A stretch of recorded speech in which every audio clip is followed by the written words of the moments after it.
Good morning, dear colleagues. We start our working day in Ukraine Crisis Media Center and I give the floor to Ministry of Defense spokesperson, Colonel Dmytro Gutsulyak. Good morning, dear guests. I'm glad to see you at our press conference. The state continues encouraging ATO participants who distinguished in action in the ATO zone.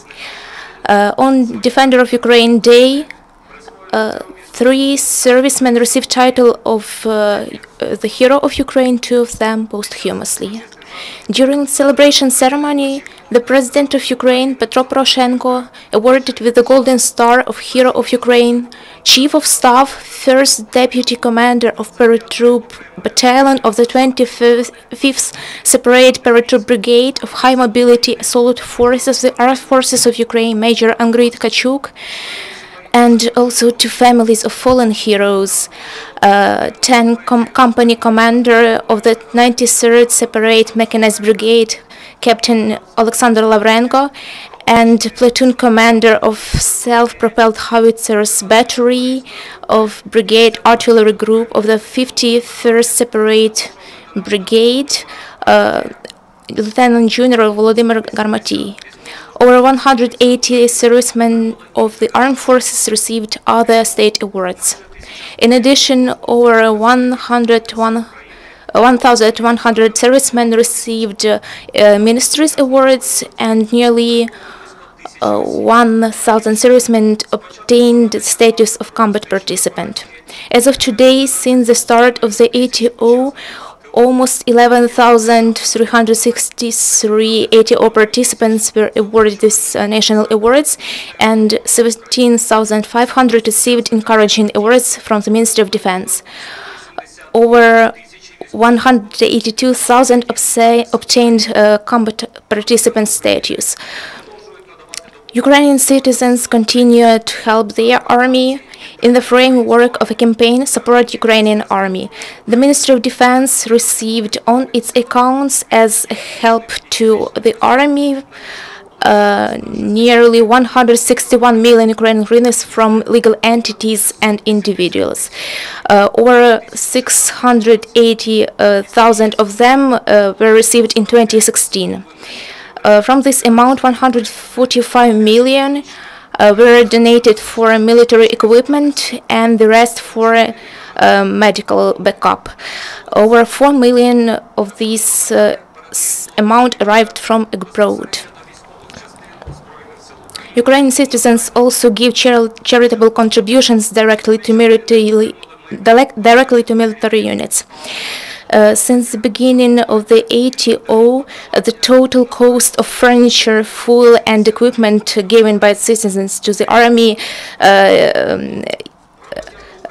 is over 83 million Ukrainian hryvnias, and the overall cost of medical equipment and medical supplies provided to the army by the citizens is 395 million hryvnias.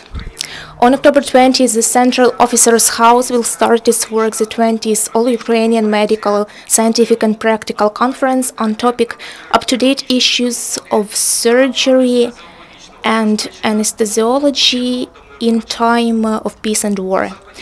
In this event will participate officials from key positions of the Ministry of Defense, as well as leading surgeons of the military clinical centers of the Ministry of Defense, specialists of the Ministry of Health and Academy of Sciences of Ukraine.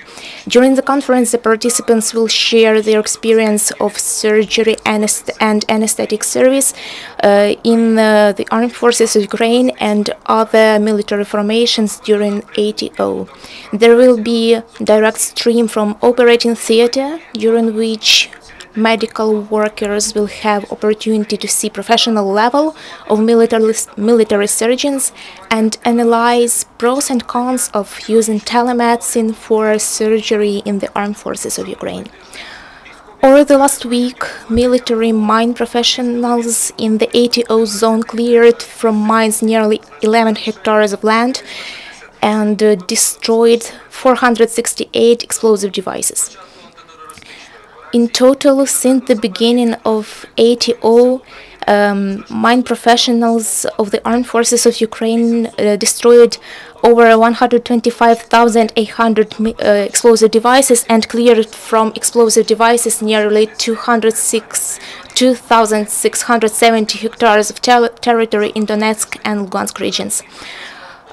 Over the last week, state enterprises supplied to the Armed Forces of Ukraine 28 artillery systems and 30 automatic cannons. Since beginning of this year, according to the State Defense Order and Annual Procurement Plan of the Armed Forces of Ukraine, the Armed Forces received from state enterprises over 2,000 units of weapons and military equipment, over 70,000 units of ammunition, cannon-launched guided projectiles, and anti-tank missiles.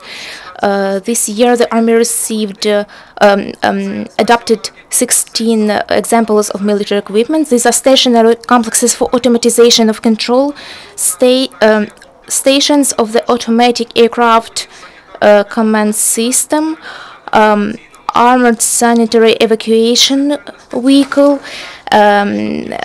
machine guns, signal mines, and so on. Over the last week, repairing crews of the Armed Forces of Ukraine have repaired and returned to the ATO zone nearly 300 units of weapons and military equipment, in particular artillery, anti-tank systems, and fighting vehicles. Since the start of the ATO, Technical Maintenance Service of the Armed Forces of Ukraine has repaired 54,000 units of military equipment and nearly 12,000 of them since the beginning of this year. This is all for today. Thank you. Thank you, colleagues. This is the end of the press conference. Dear colleagues,